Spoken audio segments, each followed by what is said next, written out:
the Joe Rogan experience. Are you aware at all of the current state of surveillance and what, if anything, has changed since your revelations? Yeah, I mean, the big thing that's changed since I was in 2013 is now it's mobile first everything. Mobile was still a big deal, right? And the intelligence community was very much grappling to get its hands around it and to deal with it. But now people are much less likely to use a laptop than use a desktop than use, any kind of wired phone than they are to use a smartphone. And both Apple and Android devices, unfortunately, are not especially good in protecting your privacy. Think right now. You got a smartphone, right? You might be listening to this on a train somewhere in traffic right now. Or you, Joe, right now. You got a phone somewhere in the room, right? The phone is turned off, or at least the screen is turned off. It's sitting there. It's powered on. And if somebody sends you a message, the screen blinks to life. How does that happen? Right? How is it that if someone from any corner of the earth dials a number, your phone rings and nobody else's rings? How is it that you can dial anybody else's number and only their phone rings, right? Every smartphone, every phone at all, is constantly connected to the nearest cellular tower. Every phone, even when the screen is off, you think it's doing nothing, you can't see it because radio frequency emissions are invisible. It's screaming in the air, saying, here I am, here I am. Here is my IMEI, I think it's individual manufacturer's equipment identity, and IMEI, individual manufacturer's subscriber identity.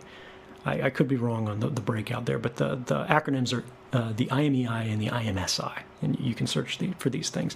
They're two globally unique identifiers that only exist anywhere in the world in one place, right? This makes your phone different than all the other phones.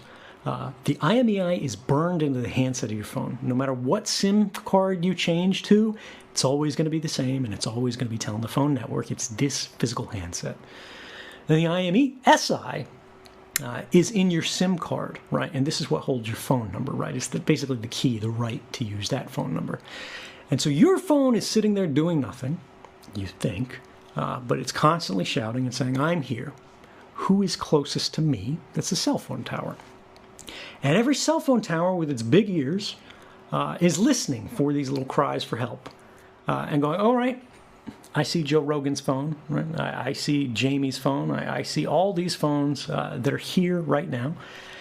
And it compares notes with the other network towers, and your smartphone compares notes with them to go, who do I hear the loudest? And who you hear the loudest is a proxy for proximity, for closeness, distance, right? They go, whoever I hear more loudly than anybody else, that's close to me. So you're going to be bound to this cell phone tower, and that cell phone tower is going to make a note, a permanent record, saying this phone handset with this phone number at this time was connected to me, right? And based on your phone handset and your phone number, they can get your identity, right? Because you pay for this stuff with your credit card and everything like that. And even if you don't, right, it's still active at your house overnight. It's still active, on your nightstand when you're sleeping. It's still whatever. The movements of your phone are the movements of you as a person, and those are often quite uniquely identifying. It goes to your home. It goes to your workplace. Other people don't have it. Sorry. And anyway, it's constantly shouting this out, and then it compares notes with the other parts of the network. And when somebody is trying to get to a phone, it compares notes, the network compares notes to go, where is this phone with this phone number in the world right now? And to that cell phone tower that is closest to that phone, it sends out a signal saying, we have a call for you. Make your phone start ringing so your owner can answer it. And then it connects it across this whole path. But what this means is that whenever you're carrying a phone, whenever the phone is turned on, there's a record of your presence at that place that is being made and created by companies. It does not need to be kept forever. And in fact, there's no good argument for it to be kept forever. But these companies see that as valuable information, right? This is the whole big data problem that we're running into. And all this information that used to be ephemeral, right? Where were you when you were 8 years old, you know? Where'd you go after you had a bad breakup? You know, who'd you spend the night with? Who'd you call after?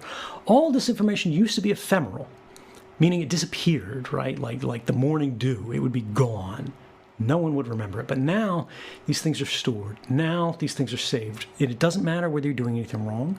It doesn't matter whether you're the most ordinary person on Earth, because that's how bulk collection, which is the government's euphemism for mass surveillance, works. They simply collect it all in advance in hopes that one day it will become useful. And that was just talking about how you connect to the phone network. That's not talking about all those apps on your phone that are contacting the network even more frequently, right? How do you get a text message notification? How do you get an email notification? How is it the Facebook knows where you're at? You know, all of these things, these analytics, they are trying to keep track through location services on your phone, through GPS, through even just what wireless access points you're connected to, because there's a global, constantly updated map. There's actually many of them of wireless access points in the world, because just like we talked about, every phone has a unique identifier that's globally unique.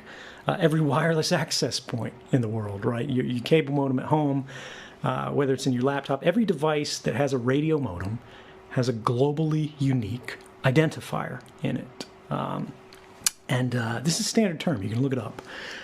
And these things can be mapped when they're broadcasting in the air. Because, again, like your phone says to the cell phone tower, I have this identifier. The cell phone tower responds and says, I have this identifier. And anybody who's listening, they can write these things down. And all those Google Street View cars that go back and forth, right? They're keeping notes on whose Wi-Fi is active on this block, right? And then they build it into a giant map. So even if you have GPS turned off, right? As long as you're connected to Wi-Fi, those apps can go, well, I'm connected to Joe's Wi-Fi, but I can also see his neighbor's Wi-Fi here, and the other one in this apartment over here, and the other one in the apartment here. And you should only be able to hear those 4 globally unique Wi-Fi access points from these points in physical space, right? The intersection in between the spreads, the domes of all those wireless access points. And it's a proxy for location. And it just goes on and on and on. We could talk about this for 4 more hours. We don't have that kind of time. Can I ask you this? Is there a way to mitigate any of this personally? I mean, shutting your phone off doesn't even work, right?